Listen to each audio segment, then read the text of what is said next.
All right, everybody, welcome back to Builders, Makers, Doers. I'm Andy Bassett. He's Elliot Bassett. We're here on site with Zac Triemert, founder, head distiller, Brickway Brewery and Distillery, Lucky Bucket Brewery, Cut Spike Distillery. I mean, we talk about making things. This guy's making things. Let's build off that.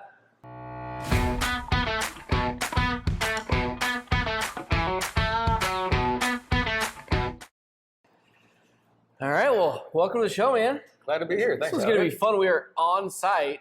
Yes, This is a different background than we've had. First one on the road. Yeah. And what a place to do it, right? No, Surrounded by whiskey. I mean, Yeah, hard to beat. this came about because we had Zac help us bottle our own barrel of whiskey, and we were in here going, I think you need to be on the podcast, right? Absolutely. Talk about somebody making something. So, but yeah, thanks for being here. We appreciate it. This is going to be a lot of fun. If you don't mind, for everybody that wouldn't know who you are, what you're doing, give us the background. How'd you start in the industry? How'd you get to where you're at today? I know it's been, quite the meandering path. So, give us the start back to when you started things and where you got to today. Yeah, happy to share. I was pre-med in college, and I didn't know that part. yeah, the brewmaster for G. Holland Brewing Company came into our microbiology club and showed me what else I could do with my degree. No way. So I'm doing that. Yeah, way more exciting. Absolutely. And so I graduated and tried to get a brewing job. There are only 800 breweries in this country. Yeah. So I ended up working as a microbiologist for Cargill for 6 years. And during that time, I had an experience in my life where I realized life's too important. I've got to do this cool brewing thing. Yeah. So became head brewer at Upstream downtown and got to cut my teeth on their dime. And during that moment, I learned about this beautiful brown liquor called whiskey. Yeah. And I wanted to start Nebraska's first distillery, but the barrier to entry is pretty high. So I decided to do it right. So I moved to Scotland, earned master's degrees in brewing and distilling, and came back in 2006 to start Nebraska's first distillery and realized there were still prohibition laws on the books. You had to change some laws, didn't you? Yeah, so I had to write and pass the craft distilling bill through the Nebraska legislature, which went well because we're making alcohol. And it's Nebraska. Exactly. So and started Brickway, a lot of names. Yeah. Lucky Bucket Brewing Company and Cut Spike Distillery in 2008, and grew Lucky Bucket into the biggest brewery in the state in 4 years. I had a couple of business partners, gave them an equity too for free. Yeah. And I shouldn't have done that. So on May 31st, 2012, they found a way within our bylaws to have me escorted out of the building, and I lost the brewery, lost Lucky Bucket. Wow. Yeah, that time I remember talking about, because we met when you were on your second venture with what is now Brickway. But take us back to that a little bit. I think this is the emotion that many business owners go through. You obviously, I think, took it to the nth degree by getting, escorted out of your own company. But take us back to that part, and then where you were at that point, and then how did you kind of get back into, all right, I want to do this again. I've learned my lessons. I've learned maybe what I shouldn't do in starting Brickway. Yeah, I mean, looking back on it, like, I learned so much. I grew so much as a person. I'll never forget that very day. I drove straight to my attorney's office and tried to see if there's something we could do to fix it, and there wasn't. Yeah. So I started building decks for people to cash flow my life. Yeah. Started consulting for other breweries and distilleries to help them build one while building Brickway's business plan. And I'm proud to say from May 31st, 2012, we had our ribbon cutting downtown at Brickway on December 13th, 2013. Wow. So just over year and a half. A little over a year, yeah. Yeah, I didn't know it was that fast, actually. I love what I get to do, and I just couldn't wait to do it. And it was cool. I got to take all the things from Lucky Bucket and Cut Spike that went well and do them again. And then take the things that didn't go as well and change them completely. Is there anything that sticks out from that perspective that you were like, okay, I would, looking back now, I'm going to do this different in the new venture? What would be something that you learned through that process? I think there's two glaring examples. One, Brickway is downtown in the old market in an entertainment district with foot traffic. You have a great location there. Yeah, out here, I think there's more semis in this industrial park than there are people. So that was a great change. And down to little things, like when I built this, we had the Lucky Bucket name, the Cut Spike name, and I'm trying to grow two brands at the same time with a very low marketing budget. Yeah, no that was kidding. hard. I'm and sure. now we just have Brickway Brewery and Distillery growing one name. That's a good point. Yeah, those are just the little things like you said. I mean, and failure is the best teacher, right? I mean, whether you consider it failure or not, but just those hard times in business are when you kind of learn those important lessons. Like, I should have done that different, but Right. Yeah, it is wild how much you learn, obviously, probably not giving equity away either going forward. But like, so maybe tell a little bit to the audience about the industry, because there's been incredible competition in her. You've been doing this for 15 years or whatever the timeline just was. Like, maybe walk through from day one till today. Like, how much has the industry changed? What does that cause you to do from shifting business, like, mindset and goals and all that? Or how's that look? Because it's a wild industry. It's a wild industry, and there's a lot that happens. So I got that first brewing job at Upstream in 2001. Okay. So it's been 24 years since I jumped in, and there were about 800 breweries in this country. Fast forward today, there's over 10,000. What? Wow. Like, it's nuts. Yeah. 10,000 breweries? Yeah. Now? So I mean, I knew it exploded, but when I built Brickway, when I built Lucky Bucket, we were about the only show in town. There was Empyrean down in Lincoln, and Spilker Ales down in Cortland, and Thunderhead out in Kearney. Yeah. Oh yeah, Thunderhead. I remember that. We were almost. So when we launched, we were in every bar because we were the local. Yep. And now there's a brewery on every single corner. Like, the competition is huge, and the industry did this for a lot of years. I mean, grew like a hockey stick, and now for the last, I think, 3 years, there's been more brewery closings than openings. Oh, so really? we hit saturation, and we're on our way back down. So so walk through, like, what did that cause you to have to shift that maybe you didn't anticipate with 800 to 10,000? I mean, there aren't a lot of industries that can see that kind of competitive growth in that short period of time. Like, what were the major shifts you had to make, if anything comes to mind? Well, the things that we always try to do is try to be the first one in the market when a trend is coming. Okay. Yeah. So we've been able to be first in this market. Yeah. So when canned cocktails got hot, we were the first local Nebraska brewery to get one out and on the market. And things like that. It's just always be in front of it. And we continue to try to do that. Yeah. Yeah, it's interesting because then also, too, tell me this, or tell the audience this, 800 to 10,000. What, with microbreweries, what percent of actual market share does that constitute? Because it's still a relatively small market share when you consider the big brands, right? Pretty small market share. The goal within the small Brewers Association in the country was to get to 10% market share, and it never happened. Wow. I don't know where the peak was, but it probably was between 5 and 10. But like in Nebraska, I don't know if we've ever really exceeded more than 1 or 2%. Yeah. That is mind-blowing. So 10,000 people, businesses, vying for under 10% of market. Yeah. It's crazy. Yeah, it is. Wild. It's like, that's major. It's a big market. No. Yeah, it's a big market. But the market is shrinking because people are drinking less. So talk about that. We talked about that the other day, and I think that's an interesting thing, is that there is a lot of, obviously we know things like legalizing marijuana and stuff like that is putting pressure on the market. There's a lot of other stuff. So maybe tell the audience about that. People are drinking less. That impacts the industry as a whole. So there's health conscious, reasons for it, which I don't blame people for that. We got to stay healthy. Well, you don't have to take it like over the top. Yeah. You got to enjoy life still, right? You got to enjoy life. You have what we call the Ozempic effect.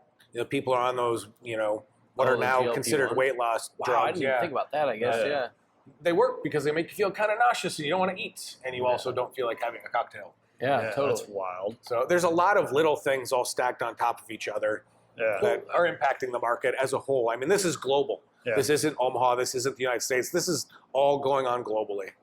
So I think this would be great, your perspective. How are you attacking that challenge? It's a market trend. Yep. So how are you positioning yourself as a business owner to, I would imagine you still want to grow, you still want to take market share. What are some of the strategies you're thinking about, you're doing to address that challenge? Well, we're doing the things business owners have to do. We're running lean. Yeah. And my team's doing a fantastic job. I couldn't do this all without these folks. And we're looking at other, beverage markets. Our non-alcoholic beverage section's doing well. It's the most of the market share is in our ginger beer. Yeah. And we now have 2 ginger beers. We have our regular and it's a diet ginger beer. We don't call it that. It's ginger beer 30 because nobody likes the word diet. That's true, yeah. So we're looking at adding some new flavors of ginger beer. So that's a shift. Cool, yeah. And then our vodka is still continuing to grow really well. Yeah. And so the fuel that I have to put on the fires, I'm putting on vodka and ginger beer. Okay. Interesting. So just looking at where there still are growth areas in the market, leaning into those. And then I'd imagine trying to keep your eye on, like you said, what's the next trend that we're going to ride for a little bit and trying to gain market share there. And then is there a thought in your mind of outlasting some of this, you know, if these brands are going out of business just as fast, there's going to be room, I would imagine, to pick up some of that market share, even if it's 10% of the market. Does that make sense? Yes. I mean, when I chat with my wife, you know, very clear, you know, what the industry is like. And she's like, you just need to be one of the last men standing. Yeah. I mean, it's true. Seems like it. We're gripping and grinning. Like I said, my team's doing such a great job. We're in a good position to hold our own and keep going. Yeah. It's crazy. It's such a unique business when you think about it. You've got, what, 2, 3 national players that drive 90% of the market, and then everybody else is vying for a piece. But 100%. So kind of shifting gears, because it's always fun I think this will be fun hearing from you. Over all the time, what's the most maybe exciting, whether it's fun product you've made, moment you've had? Like, what is when I ask that question, like, what's been exciting and fun, singular moment or singular product, what comes to mind? Maybe tell the audience about something that you're really proud about, outside of just what you built. You know, after I was able to buy back Lucky Bucket and Cut Spike, I had a lot of fun rehabilitating the whiskey program. Yeah. And so we've got some really fun whiskeys that weren't out there before. My personal favorite is the VDN finish. Okay. So Vino de Naranja. It's a Spanish fortified wine they put dried orange peels into. And so we take our 5-year-old American single malt, put it in the VDN barrel. In fact, I got a couple sitting right up there. Yeah. And literally the whiskey, when it's done, tastes like you're drinking Manhattan right out of the bottle. It is It's wild. phenomenal. I've had it. So It's good. really good. Yeah. If you're listening or watching, can you should attest to definitely that. check it out. Yeah. So that's the favorite. Because the sherry at one point Well, was... that's what we have in front of us right now. Yeah. So in the Brickway portfolio, it's the sherry cask finish. Yeah. So in the Cut Spike portfolio, it's that VDN VDN. finish. Yeah. And we also have the Midwest only peated whiskey. So if you're a Scotch drinker, we have one of our 12 whiskeys we have. One of them actually has like Scottish peat in it, and it's, if you like that sort of thing, it's phenomenal. Huh. Well, so I guess talk through that process of kind of the R&D side, and you know, and maybe if you can see a trend in the market, you know, canned cocktails and things like that. But when you're coming up with a sherry cask or a VDN, like, it's just kind of you being a little artistic almost. I feel like talk through your process there, because I think, you know, most of us don't have a clue what goes into any of that. Right. So like, when you're thinking to be crazy enough to throw, you know, your whiskey into barrels for the next 5 years and you don't know what's coming out on the other end, like, what goes into that? Well, there's some things that distillers have to be. Number one is patient. Yeah. You need to be a scientist. Like, you need to be able to run the system so you're making the same thing every time when you're running your equipment. And we've got a fantastic distillery out here. It was actually a master's thesis. It's super cool stuff. Yeah. We'll have to walk over and look at it. Yeah, for sure. And you do have to then play that artistic side, because being a brewer or distiller is kind of like being a chef. You know what raw materials you have, what different foods you can use. You have different kitchen equipment to process it differently, and you have to have a vision of what that flavor you want to come out on the back end. Yeah. And so I generally take is I start what I want at the end and work my way backwards through process, then raw materials, and then time. Yeah. So have you ever had one that you thought, or that turned out way different than you thought, good or bad? Oh gosh, I'm sure I have. Trying to think. Because I remember, while you're thinking, I remember when you first started, because you had, what were you distilling first that was quicker to get to market? And then you had your 4 or 5 year barrels that, you know, I mean, you're just starting out, capital investment, all the things, and now you got to wait 4 or 5 years for your main product to come out. That's tough. That just boggled my That mind. is fascinating. Yeah. And that's why we started making vodka. You can turn and burn vodka. Turns out we make really good vodka. Yeah, and you started that pretty quick, right? Started that quick. Yep. Started making gin. We did a white whiskey. Oh, yeah, that's right. Yep. Moonshine. You know, Yep, I remember that. and we still have the moonshine today because it really is pretty tasty. If I remember right, the white whiskey kind of tasted like a tequila. It does. Yeah. And so we make margaritas with it. Yeah. People love it. Yeah. Yeah. It's wild. So, yeah, the science behind it is fascinating. So we learned this when we were going through the process of getting our barrel. And what was really wild to me is I think you had 4 barrels that you tapped. Same mash bill, same oak, stored in the same location, aged for the same amount. Everything was the same. widely different flavor profile coming out of those barrels. And I know I asked you the question. You said, with all the education and science background in the world, nobody can really tell exactly why that happens, which is just fascinating to me. So I guess for the audience, because this was a question, when you're a mass producer and you're Woodford, you pick it, whatever that everybody knows on the shelf, how on earth do they get consistency and flavor? Is it blending? Is that the answer? How do they do that when I could plainly see how different it can taste with everything being the same theoretically? Yeah, so Andy's talking about conversation we had where what's happening in the barrel, we know there's additive reactions and subtractive reactions, but so much of it, these PhDs that all they do is study barrel maturation is still a mystery. Yeah, And I have no idea. And so to answer your question, yes, it's by, they're taking not 3 or 4 barrels when they blend in, they're taking 100 barrels. Yeah. And so doing really large runs that then will smooth out, the changes that you see within different barrels producing different things. Yeah. It's a volume game. Volume game. It's fascinating because it was wild to me. Then what was really just, I've shared this with so many people and might as well share. What was so cool is not only did they taste wildly different coming out of the barrel, then when we started cutting it down to different proofs, not only did they obviously change significantly again, but they even kind of changed in like rank order. Like what was best coming out of the barrel was maybe not after it was cut to 100 or whatever. And it was just fascinating to me to go through that experience. And so, I don't know, if nobody's ever done it, I recommend you try it. It's pretty fun. Yeah, it's a ton of fun. Yeah. People often ask me how we picked the different proofs for our different whiskeys. And it's literally going through and trying the whiskey at 15 different proofs and seeing which expression that we like the most. It's fun. So on that, is there a proof that like the market maybe responds to the best for any reason? It depends on which group you talk about, because you have the bourbon hunters that are going after high proof everything.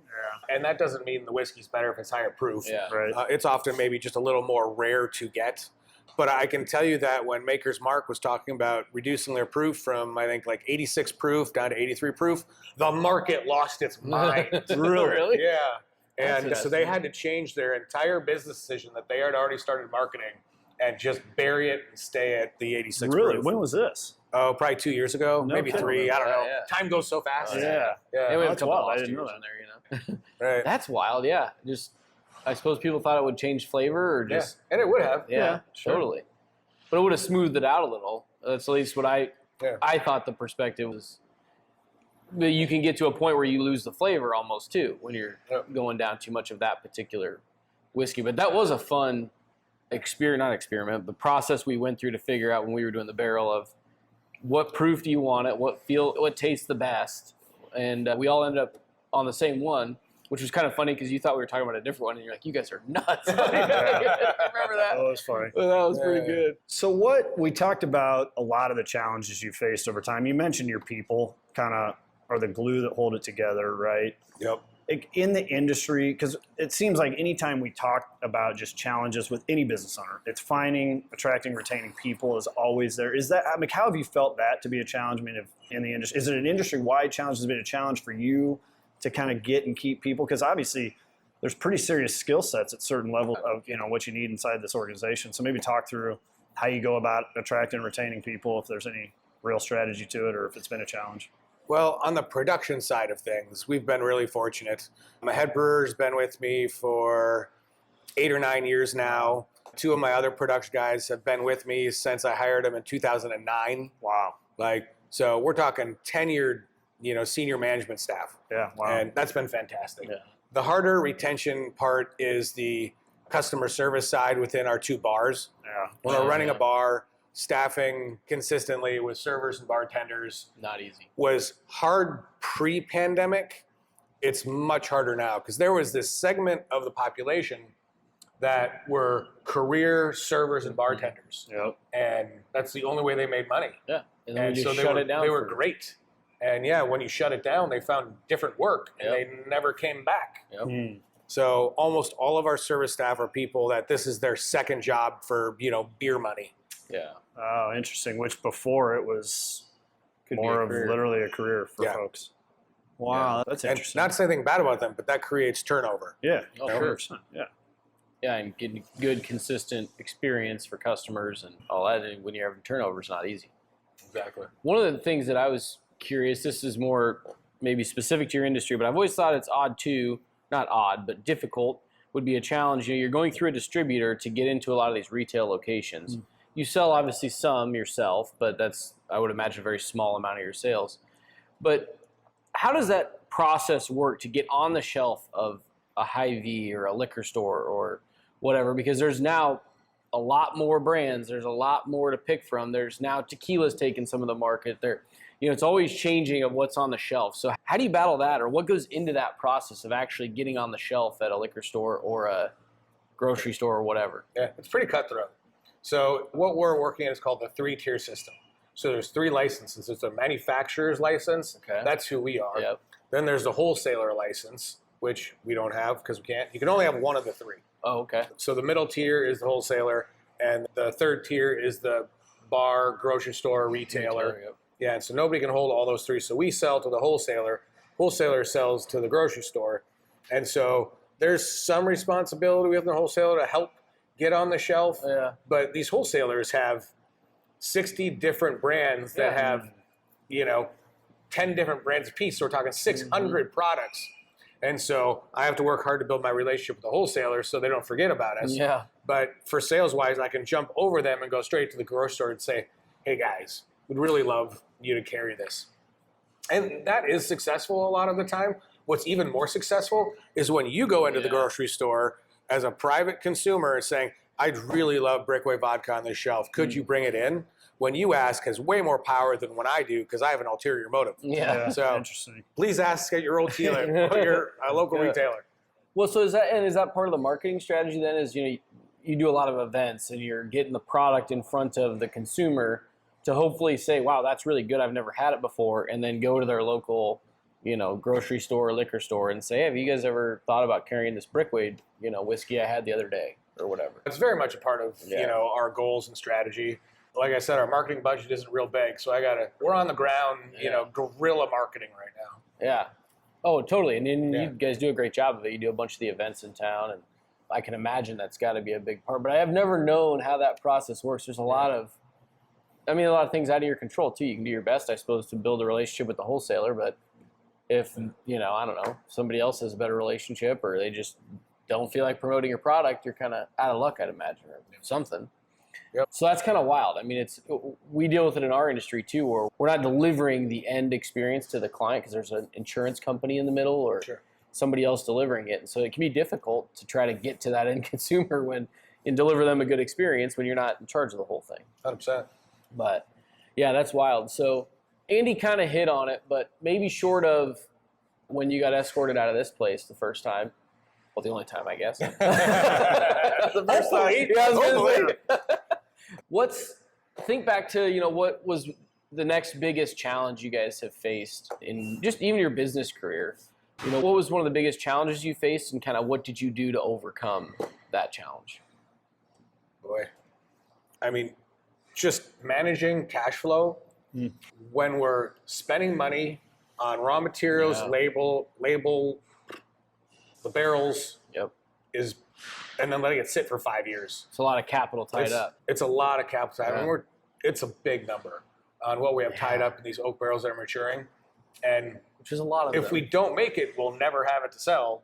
Yeah. So, you know, beer being a part of the portfolio is helpful because much like vodka, you can make it fast. Turn it over, yeah. Yeah. But, you know, sitting on hundreds and hundreds of $1,000s of whiskey that you can't sell yet is a pretty big burden on a small company. Oh, totally. So how do you? But I love it so much. Yeah, I know. Damn good. How do you make those decisions too? Like looking out into the future, you're thinking 5 to 10 years out. Where's this market going to be? Right. I mean, and we've talked a little bit about this before, but how are you thinking through that? Like it just doesn't make sense to my little brain. Some of it is together we boldly go. Yeah. Like, You just let's do it. put the bet out there and see where it's going to be. Exactly. Yeah. And so we've made the bet so far. Things are going well. The whiskey industry is ever changing, and we're just going to keep making high quality stuff and trying to get the liquor on people's lips. Yeah. Well, I mean, I think the good news is positioned where you're at, I would imagine, is, whiskey has been becoming much more popular versus the other way, which is good. People are exploring it more. There are more brands out there that are helping open people up to, whiskey and more cocktails in general. I mean, I feel like I've seen it. It used to just be everybody drank beer, and now you're seeing a lot more of the craft cocktails, and it's fun to try different things. And, it's become, in my opinion, a little bit like wine, where you've got the different types of whiskey. You sometimes have got differences within the brands. This barrel or a barrel pick or something like that came out way different than this one. And so now people kind of want it. They want to try it. Then you have the consistent brands that just create good product every time that you can kind of go to and know. But that's been kind of fun, too, to get to know the different There's products. been a big change in the whiskey industry in 2025. So most people know of bourbon whiskey. Yep. Bourbon whiskey is whiskey that has a minimum of 51% corn in the mash, matured in a brand new charred American oak barrel, and made in the United States of America. Yep. Don't telling people that they said, "Oh, Zach, you can't make bourbon at Brickway. You're not in Kentucky." So we make it anywhere in the United States of America. And so where I'm going with this is I've been making American single malt whiskey for the last 18 years. All that means is in the mash, instead of there being 51% corn or more, it's 100% malted barley. Okay. But then it's still matured in these brand new charred American oak casks and made in the United States of America. But when people hear the word single malt, their mind jumps to Scotch. Yep. This is not Scotch. It has nothing in common. So this year, in 2025, the federal government finally recognized American single malt as its own category, just like bourbon whiskey is its own category. Oh, really? Oh, I And didn't know so that. the big companies are going to start to make this and use their marketing dollars to advertise American single malt, and that will actually help. Helps you. Yeah, 100%. Yeah, it's pretty great. That's cool. Yeah. So what's the longest you have or ever will age a product? The longest aged in this building is just about 15 years. Oh, wow. I didn't know that. Then the youngest in here was made last week. Yeah. Everything in between. And I don't have I would never go above a certain number. But if you talk about purchasing and you're going to spend your own money on this whiskey, with American whiskey, anything over 10 years, you're paying not for better quality, you're paying for rarity value. And I'm not saying a 15-year American whiskey, it doesn't have different character or isn't better than a 10-year, but I mean, the maturation of quality does this, and after about 10 years, she smooths off, but you're still losing that angel share, so the barrel's getting emptier every year. So you're paying for rarity more than you're paying for quality with those really old ones. Yeah. With Scotch whiskey, the number's higher because they're maturing in used wood instead of the brand new wood that we use in America, and it's cold in Scotland. Whiskey matures faster when it's warm out. Yeah. So what's the difference in using the used barrels? So these brand new barrels are charred on the inside, and that char is what creates so much of the removal of the congeners and things that give you headaches, and then the addition of the vanilla character and the cinnamon and oak and all those, lovely caramelly characteristics we get in the whiskey. Yeah. When you've already had whiskey in there for 5 or 10 years and you dump it out, so much of that has been used. And it's where the color comes from. So it's got to sit in there longer to get a similar benefit from the removal of the congeners and the addition of the flavors. But if you ever look at Scotch whiskey versus American whiskey, it's almost always lighter in color unless they've done something because they're using that used wood. Interesting. Yeah, no, I wouldn't have ever known that. Do they lose more in the barrels then too because they're used? I think the environment Similar? affects the angel share more than the barrel does. Okay. Yeah, an angel share is the part of the barrel you're losing to dehydration or whatever you call it. Yep. So what happens in the barrel is microoxidation. That term. That's what I meant. Yep. And Dehydration, over time, microoxidation. vapors leave the barrel, and that is basically liquid volume. Yeah. And some environments, you will lose water and the alcohol proof goes up.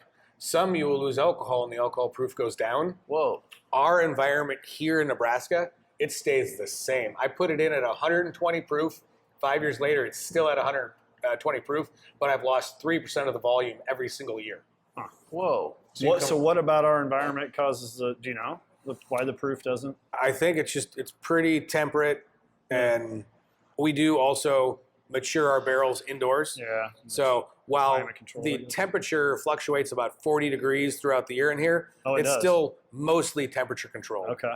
So the air conditioner's, taking a lot of the moisture out of the air. And it's just such a wild and I don't know, intriguing business. Yeah. From so many regards. The science behind it, the risk.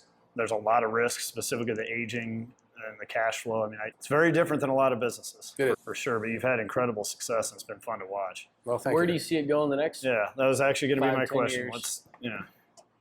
If I had a crystal ball.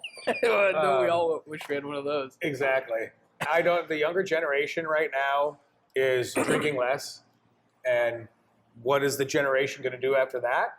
I don't know.